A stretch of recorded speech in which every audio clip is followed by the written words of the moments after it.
ദുബായിലെ കരാമയിൽ പെൺകുട്ടി താമസിച്ചിരുന്ന സ്ഥലത്തു വെച്ചായിരുന്നു ദാരുണ സംഭവം. തിരുവനന്തപുരം വിതുര ബോണക്കാട് സ്വദേശിയായ ആനിമോൾ ഗിൽഡയാണ് കുത്തേറ്റ് മരിച്ചത്. 26 വയസ്സായിരുന്നു. ആനിമോളുടെ സുഹൃത്തും തിരുവനന്തപുരം സ്വദേശിയായ അബിൻലാലിനെ സംഭവത്തിൽ പോലീസ് അറസ്റ്റ് ചെയ്തു. ഇരുവരും തമ്മിൽ അടുപ്പത്തിലായിരുന്നുവെന്നാണ് റിപ്പോർട്ട്.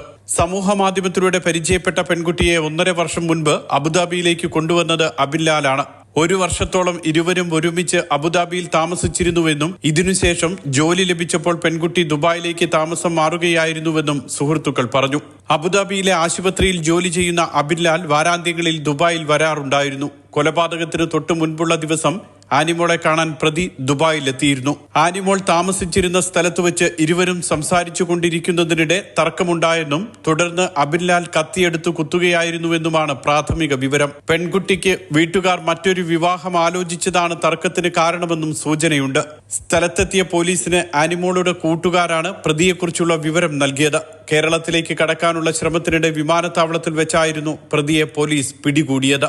Mathrubhumi news, Dubai.